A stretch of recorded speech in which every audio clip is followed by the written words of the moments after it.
What's going on there, YouTube? And welcome back to another comic book video. All right, guys, so today we are going to jump back over to Marvel Comics and we're going to cover Messiah Complex. Oh my God, this storyline is freaking amazing. Now, the reason why we are covering this storyline right here is because basically one of my subscribers asked me to sit down and cover X-Force. And so I started reading X-Force. But then I realized that we should probably jump back to Messiah Complex because Messiah Complex leads into the new generation X-Force that was led by Wolverine in the mid 2000s. And so guys, right after we cover Messiah Complex, we're going to jump right into X-Force because honestly, that stuff right there is freaking amazing. But anyways, guys, please hit that like button down below and also subscribe for more comic book stories in the near future. Also, any suggestions on books I should read? Well, please let me know in the comments below. But guys, let's dive into Messiah Complex, the first 5 chapters. Before we dive into this storyline, something to remember here, guys, that this takes place a year or two after the House of M storyline, where the Scarlet Witch went crazy and took away most of the mutant population powers. And so right now, all you have is a few hundred mutants left on the planet. To begin today's storyline, we pick up with some of the X-Men right now on the Blackbird flying into a small town in Alaska. Now, the reason why they are going to Alaska is because they are looking for something in this town that is related to a mutant. Now, when they arrive to the city here in Alaska, all they find is destruction. The whole city has been wiped out clean and buildings are still on fire at the moment. That is when you have the story shift over a few hours before the X-Men left the school, where we pick up with Beast and Charles Xavier, where we see Charles using Cerebro to see all the mutants left on Earth, only to see that there are a few hundreds left on the planet. That is when he gets a huge feedback that shocks him and destroys Cerebro, which tells him for the first time in a couple years a new mutant has been born. Now, jumping back to the present day, we pick up with the X-Men right now trying to find survivors, where Wolverine tells the others that what they are seeing is a result of a battle between two sides, which Wolverine tells the other X-Men that one side was the Marauders, which are a bunch of mutants who work for Mr. Sinister. Then you have Nightcrawler tell the X-Men the other side was the Purifiers, a religious group who believes God sent them to kill all mutants on Earth. Now, this tells the X-Men that basically these two group of people were able to get there before them. And so now you have Cyclops and the rest of the X-Men wondering how in the world did these two group of people were able to figure out that a new mutant was born before them. Now, you do have this young lady walk out of nowhere, but you do have Emma Frost read her mind to see what happened here between the Purifiers and also the Marauders. And you have Emma Frost see that these two sides were both here for this one child, that they came here looking for this young child because she is the first mutant born in a couple years. And so you have Emma Frost say, we have to keep looking. Now, after the X-Men found out that basically both sides came here for the new mutant, you have the X-Men go to the hospital. And that is where you have Emma Frost find records that last night there were 3 children that were born last night. But then you have Cyclops and the rest of the X-Men tell her that they only see 2 cribs here, which means that the third child is still missing and is out there. And so the big question is though, where is that third child? Where is the child who is a mutant? Do the Purifiers have the child or do the Marauders have the child? But while the X-Men leave to go back home to the X-Mansion to plan their next move, In the shadows, we see a creature. We come to find out that that creature is Predator X, a monster that was made to hunt down mutants and kill them. Now, the second chapter opens up with Cyclops and Emma Frost watching the news of what happened in Alaska. Now, this section of the story was really used as a way to show the relationship between Cyclops and Charles Xavier. What I mean is that ever since the Deadly Genesis storyline, where we found out that Cyclops had another brother besides Havoc, Charles Xavier kept it as a secret, and also the fact that there was a secret X-Men team that was killed back when the X-Men were trapped on Krakoa. And so ever since those secrets got out, Cyclops looks at Charles Xavier with distrust. But with this section of the story shows that Charles wants to be part of the big decisions that are going on with the X-Men. But Cyclops and Emma Frost keeps Charles Xavier on the sideline, but as someone who's just hanging around because he has nowhere else to go. Now we pick up with Wolverine and a few other members of the X-Men looking for some ex-Acolyte members. Now back in the early 90s, the Acolytes were a group of people who used to work for Magneto. As time went on, they followed other people, but they are mutants who are part of the X-Men comics as bad guys. Now the reason why you have Wolverine team looking for these ex-Acolyte people is to see if they'll still be able to give the X-Men a location of the Marauders, one of the two groups who were in Alaska fighting over the newborn mutant. Now we do pick up with Cyclops and Emma Frost at the X Mansion, meeting up with Jamie Madrox and Richter. Now, Jamie Madrox is known for being able to make multiple clones of himself, while Richter was this mutant who had the ability to gather information about an object, person, or a location just by looking at that certain thing. Also, he had the ability to cause seismic waves as well. But thanks to the House of M event, he lost all of his abilities, and so right now he is just a human being. Now, Jamie Madrox also brought Layla Miller with him, which she is just a girl who has the powers to know things.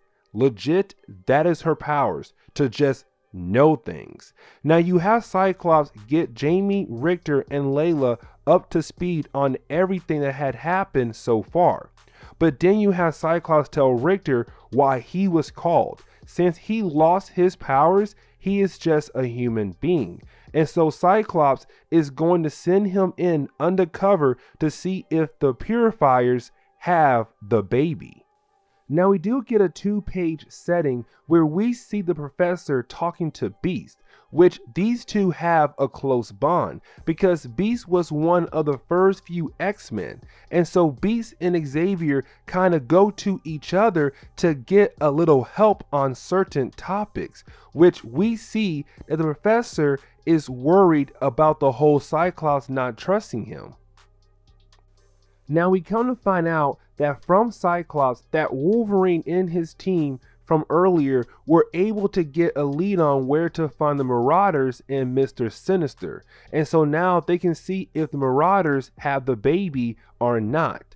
Then we close the second chapter with Predator X still out there running around killing mutants, which he is getting closer and closer to the X-Men.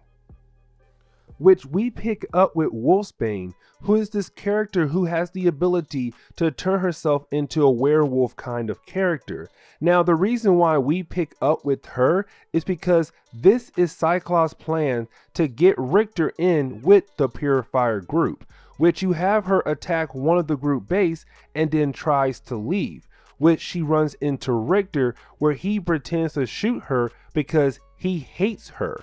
But they make it seem like she got away only because of luck. But really, it was part of the plan. After she leaves, Richter gets some of the group members to fall in love with him because he makes it seem like he really does hate mutants. Now we pick up with Jamie Madrox and Layla Miller meeting up with Forge, which Forge is a mutant who has the ability to make anything. Like, thanks to his powers, he can be Iron Man somewhat. Now, we come to find out that he was able to make a time machine, but he has been able to kind of look for certain things in the time stream, which leads to him to say that ever since the birth of this new mutant, the time stream gave birth to two new time branches, meaning that now there are two possible futures. And so Cyclops' goal is to have Jamie Madrox make clones of himself, send them into these two future outcomes. Then when they are done and disappear, everything they learn after they die will be sent back to the original Jamie Madrox. Now here comes the big problem. When Forge is sending the clones out there into the different futures, Layla Miller jumps in the time machine and is now trapped in the future with one of these clones. Which, to close the third chapter, we pick up with Richter being able to trick the purifiers to let him in. Now, the big thing about this point of the storyline is to show that the purifiers have some high-tech gear, but also the fact that they have a ton of different weapons, meaning that they are loading up and getting ready for a big war on the mutant race, or what is the last of it. They know that there are only a few hundred left of the mutant race. Now we pick up with the new X-Men, which are basically a second generation of the New Mutants, which a group of X-Men characters who are in training basically. Now, they are watching the news about what had happened in Alaska with the Marauders and the Purifiers, which the new X-Men, they legitly hate the Purifiers because a few months back, they attacked the mansion and killed a bunch of their friends. And so the new X-Men feel like they should go after the Purifiers to get revenge, but also to be heroes. Now we all know how this is going to go down with the X-Men who are in training trying to go out on their own to do something big.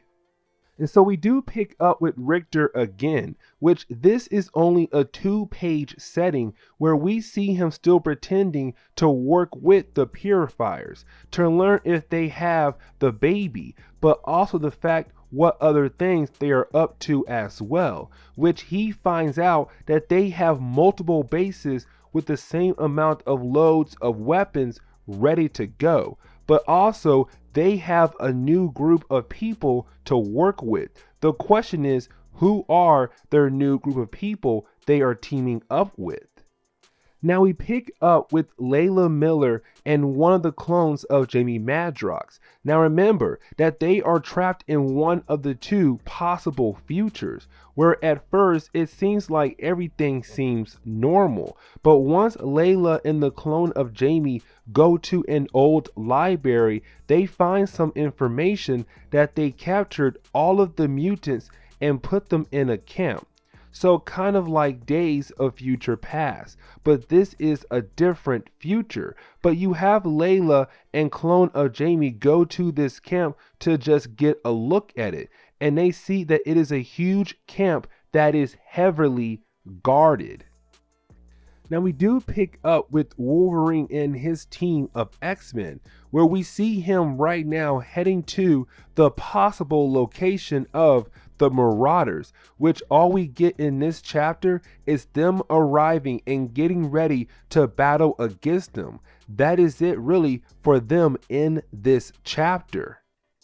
But we do jump over to the new X-Men attacking one of the bases of the Purifiers because they want to get revenge. And so they send in Enola to kind of sneak into the base to take out some of the guards. But he runs into Richter, the guy Cyclops sent in to go undercover to gather information about the Purifiers, which he tells Enola to tell the rest of the new X-Men to get out of here because the Purifiers have joined up with some new people, which while he is trying to tell him more, that is when you have the new X-Men attacking this base of the Purifiers. And so it is a full-on battle until out of nowhere, Hellion, which is one of the new X-Men, gets stabbed in the chest by Lady Deathstrike, who is part of the Reavers, which are a bunch of people who went through a process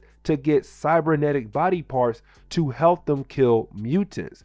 But we also come to find out that they are the new allies of the Purifiers that Richter was trying to tell the new X-Men to get the heck out of here for.